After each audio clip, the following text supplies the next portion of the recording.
Hello guys and welcome again to my YouTube channel. If you are here, it's because you're watching this short video series that I'm doing on how I do my own makeup for drag. This is the second video. If you missed the one of me covering my brows or how I cover my brows, please go back into my page and hit the number, the drag makeup brow covering video, which is the first video. This will be the second. As you can see, I already have my brows covered, and now what I'm gonna hop on is in foundation. So if you are not subscribed, please do so by clicking the link down below, and don't forget to like and share also. And if you want to know how I do my face for drag in my makeup routine, please keep on watching. Okay, so first things first, what I like to do, again, like I said in my first video, in my brow covering one, I like to completely shave my face at least half an hour before I start applying my makeup, and I start applying moisturizers right away after shaving and exfoliating my face. Then I just cover my brows, and then I just go with any sort of pore minimizing primer or any kind of primer that you prefer using. So what we're doing now is going to apply that primer all over the face. I'm not going to dwell too much into it because you guys know how to apply primer. This is going to be a step that I usually don't do much, I'm going to be honest, which is color correcting, and I use an orangey tone, but I don't like the excessive amount that some drag queens put on. This is only to color correct certain areas where your beard is going to be showing, and sometimes if you have dark under eyes, then you can apply a little bit of it, but this is just to give a little bit of an orange tint to your beard area, so when you put the foundation it doesn't show the blue-ish tones that show with the 5 o'clock shadow. So now that what we're going to be doing is applying very liberally and very lightly all over the beard area or whatever hair grows in your face. If you have a full beard like me, I have to go all over the entire face surface, and then I'm just going to spread that color just to kind of counteract that bluish hue that the beard is going to give you when you put the foundation on top of it. This is, if you go into color wheel, you're going to see that orange tones will counteract blues, so that's why we're using this.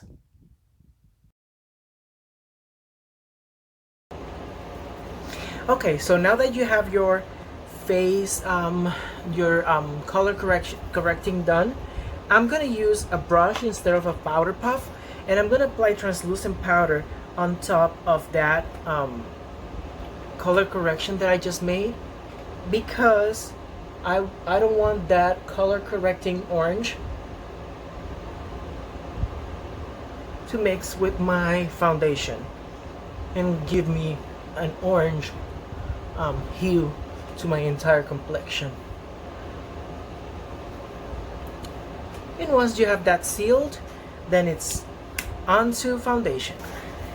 Okay, so when it comes to foundation, I use sometimes 4, sometimes 5, depends on the look and what I'm going for when it comes to foundation. And I know it may seem excessive. Today I'm just going to be using 3 maybe 4 shades of different foundations, and I'm gonna start, I usually start with my highlights. I use a concealer from the same brand of the foundation that I'm gonna be using first, and then I'm gonna go a little bit lighter with the foundation on top of the concealer. It's weird, but this is the way that works for me and what I like doing and how I like it. So I'm gonna go in all my highlight points with my concealer, and then jump on top of that with my foundation. Okay, so now I'm gonna start doing with the concealer the highlights of my face. And keep in mind, I'm not going into details and explaining a lot about the highlight and contouring of your face, because remember, it depends on what you're going for, what you want to do with your face, and what parts you want to bring forward, which is what the highlight does, and which parts you want to hide away, which is what the contour does. So basically, find out what works for your face and bone structure, and what you want to do, and how you want your face to look at the end, and that's how you're going to apply your highlights and contour. Then another thing I will let you guys know is that everything else comes down to blending. People, blend those lines. I know in the drag world you are used to seeing very harsh lines and not a lot of blending in it, but for me, at least in my way of doing drag, blending is very, very, very important.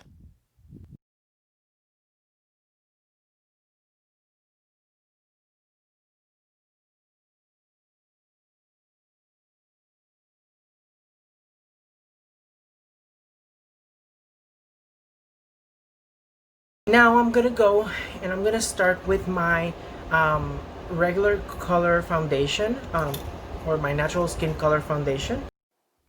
Okay, now as you can see, I'm gonna start applying in the rest of my face the natural skin color, or the one that's closest to my skin color, all over the remainder of the face. And as you can see, I'm starting to carve also where my new cheekbone is going to be, and also I drag it all the way to my neck, and some of it to my ears. Please don't forget to cover your ears. I didn't do much to them today because I'm just trying to show you my um, process of doing my makeup.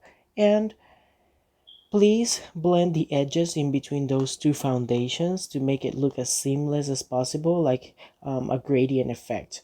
Also do the forehead, but what I do, I don't cover my hairline completely because I'm gonna put the contour in that area, and I want the darkest shade to be in my man dibs, if you can call them.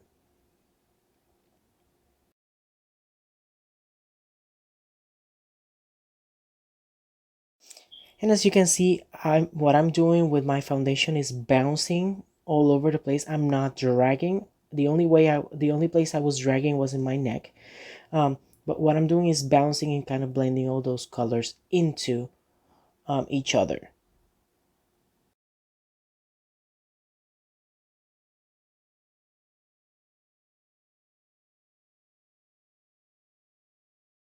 Okay, so technically now is when I'm starting to put or apply my lightest shade of foundation as my highlight.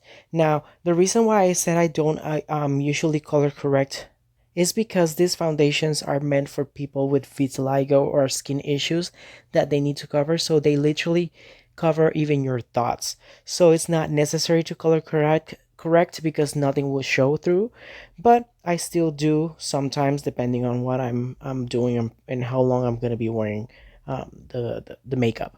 So what I do, I go back with that lighter foundation on top of the concealer that I wore originally, and I start blending those highlights into the skin color foundation so it looks as seamless as possible.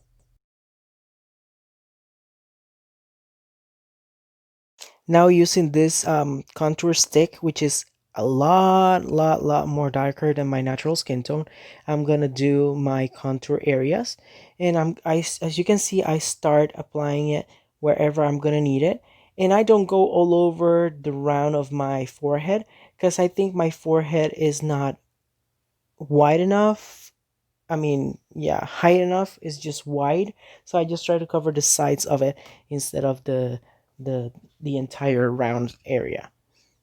And now it's just all about blending into where you want your contour to be and how you want it to look in the end. As you can see, I'm trying not to go below the line that I made. I'm just trying to go upwards in a gradient effect and create the new cheekbone that I or most people actually pay a surgeon to do.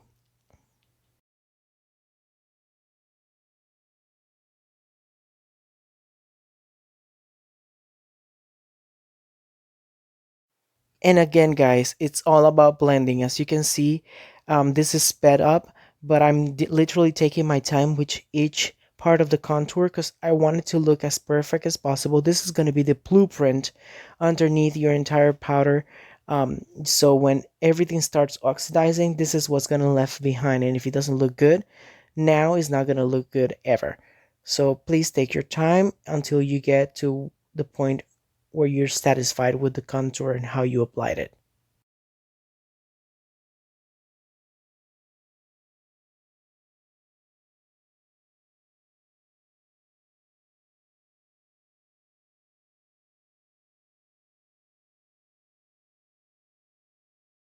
Now guys, this is my favorite part of the entire contour section is my double chin. This is where you reshape your entire bottom section of your face and neck and kind of hide away all that excess of fat that you may have. Um, so this is gonna be your instant plastic surgery.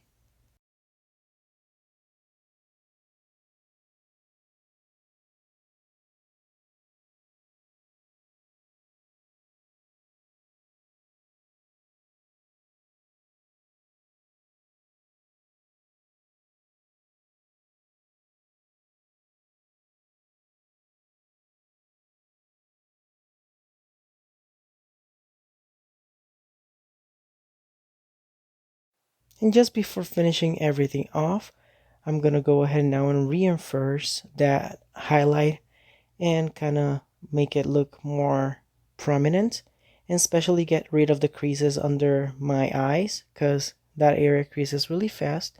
And then we're going to start setting everything up with powders, translucent powders, but in the ones in the highlight I'm going to be using are going to be ones that have like a white undertone to it.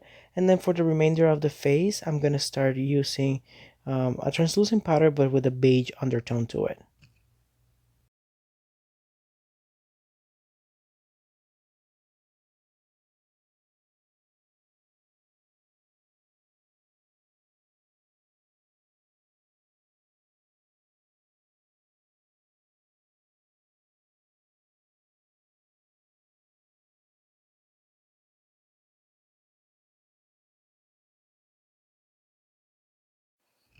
Now, like I told you, I'm gonna now set the entire face using the white undertone translucent powder on my highlight sections, and then the translucent powder with the beige undertone on the rest of the face.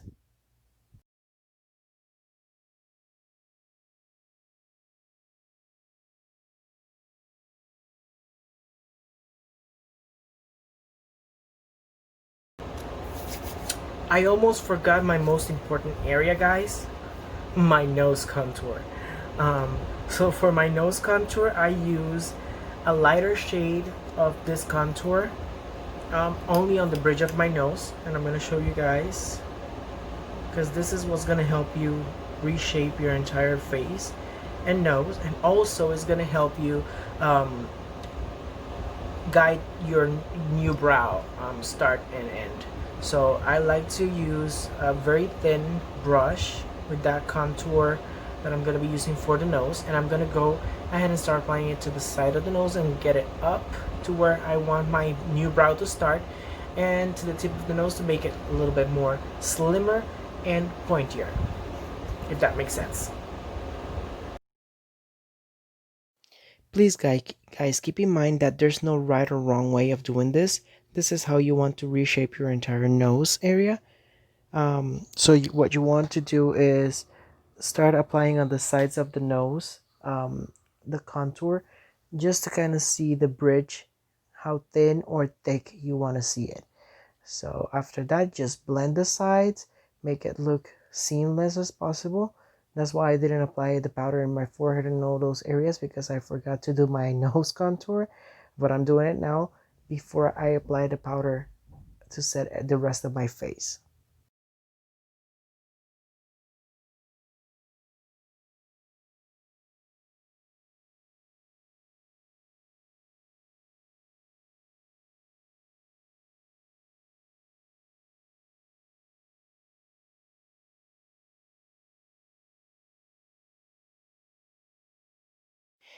And now we can finally go back to setting the face like we were usually trying to do before. I forgot my nose contour.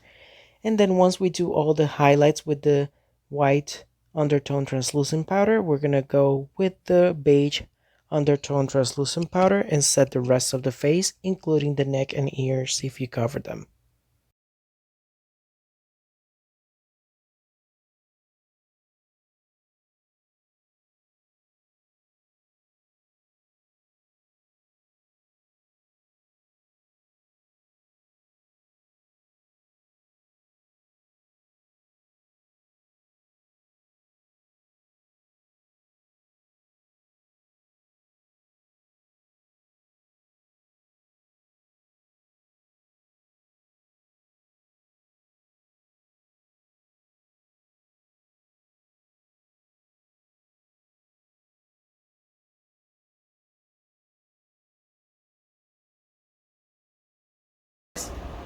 And now that I have all the foundation um, done and set, um, what I'm gonna do is remove the excess of powder of my face. I've got the contour of the nose.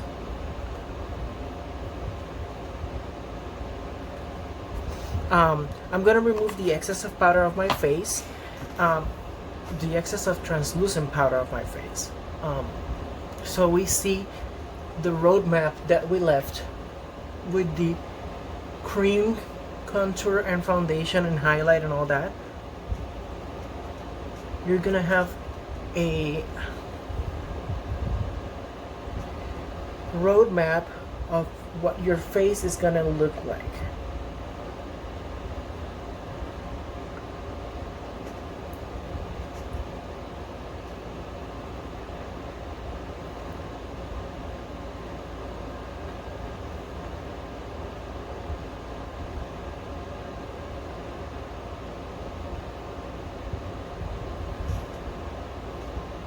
And once you look like Casper the Friendly Ghost, then you're all set. No, I'm kidding. So this is what I do for my foundation, my highlight and contour and all that stuff in cream. Then after I set it all up with powder, then I jump into the next step, which is putting a colored highlighter powder, highlighting powder actually, under my on my highlight points in my face, and then I just leave it there baking while I do my eyeshadow. That way anything that falls on my face I can just easily just wipe it all off at the end. And then I go with the powdered contours and powdered highlights and everything on top of all this that I already created with creams, because of course you need to reinforce what you see. So if you are not subscribed, please like, share, and subscribe, and leave comments down below. And if you want to see how I just go into my eyes and do everything else as to my makeup routine, please subscribe and hit that little bell, so as soon as I upload the next video with the next steps, you can go ahead and jump right on and see them. Love you guys.